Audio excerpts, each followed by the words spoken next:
Welcome to Carry On, a weekly roundup of aviation and business travel news with Neville Gibson. Emirates Airline, Neville, is your headline item, spending $2 billion on new cabin services. Yes, that's American dollars too, and they're going to be doing up 120 planes. The main reason for this is that they're finding it difficult to get new aircraft, and they've got a lot of these 380s, and basically that's going to affect New Zealand when eventually that Emirates gets up and going again. But when you look at what they're spending the money on, it's going to refit the entire cabins. Now, there was a comment last week on my column by somebody who said when we were talking about the 380s that they're looking a bit tired. He didn't specifically mention Emirates because Singapore Airlines have them too, and so does Qantas.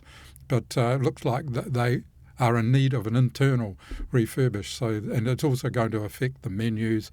And the interesting bit is for first class passengers, they're going to have cinema snacks, popcorn and sliders and that sort of thing. And you can order your movie before you go on board by using their app. So there's going to be a lot of changes there in the in-cabin Providing service. you can afford first class, of course. Oh, yes. They've got 4 classes. They're going to have premium economy. But it looks like Emirates have taken a bit of a message that they're offering as getting a bit tired, and now they're going to spend some money on it. It is the major user of the A380 and wants an even bigger replacement.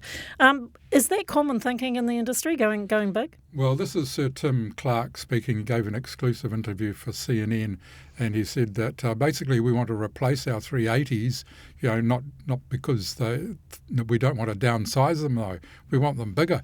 And he says the 380s were manufactured and designed before composites came along, and with the new engines that are much more efficient.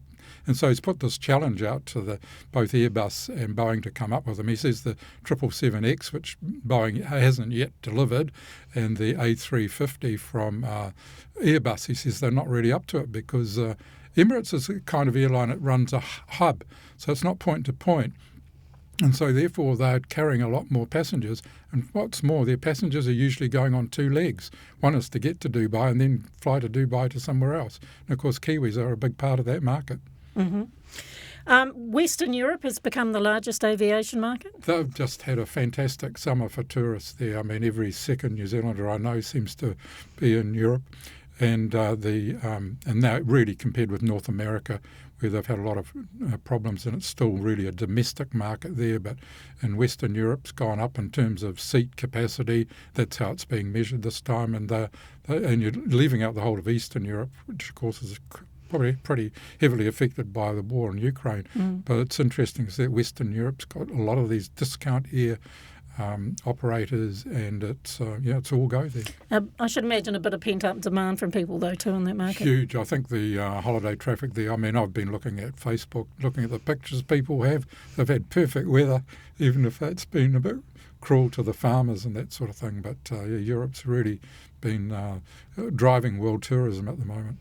Back in the Asia-Pacific, Cathay Pacific's still suffering major loss? Yeah, they put out a 6-monthly report, and it was a loss of nearly $1 billion New Zealand dollars. They just can't get the aircraft back into the air. They've got quite low yields. And this is all because of the quarantine restrictions on Hong Kong. They have relaxed them a little bit. You only have to spend 3 nights in a hotel there when you arrive, but you still got to do all the testing and that sort of thing. So basically, Hong Kong is off limits to virtually everybody in the world who wants to travel freely, which you can do, of course, through Singapore and New Zealand, just about anywhere you can mention. But Hong Kong's still a pretty closed market. Malaysia Airlines has placed a big order with Airbus? Yeah, that's an airline that's really had a few what should we call ups and downs. It's really on the comeback, but they've got about 21 A330s. They do fly to New Zealand, but they've put in an order for the A330-900 model, which is the new generation one from Airbus, and they're going to order 20 of those, and they're going to completely replace that A330 fleet, plus they're going to be flying to other markets, but that's the aircraft that they fly into New Zealand, and they kept flying here throughout the pandemic, and it's quite a popular airline for people to travel on if they're going through to Europe as well as around most parts of Asia. So its reputation has recovered from the big major loss of disappearing airline? It's a state-owned airline, and really a lot of the problems were financial there, and it's got quite a strong competitor in AirAsia. So, but it's certainly on the comeback path. It has tie-ins with a number of other airlines, including Emirates. So, yeah, it's certainly better and much better performing airline than it has been in the past. And just finally, Neville, United Airlines is investing in flying taxis. Yeah, there's a competition between American Airlines and now United getting into the eVTOL market. They're investing heavily in 100. They're ordering 100 that carry just 2 passengers, but they have quite a big range. These basically is a taxi that looks like a helicopter, but they fly up and down vertically, and so that's quite a big move there. American Airlines, meanwhile, have invested in a supersonic one. You can read that story in NBR.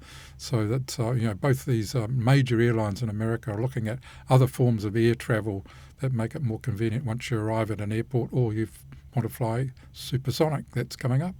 All right. Well, thanks very much, Neville Gibson. Thank you.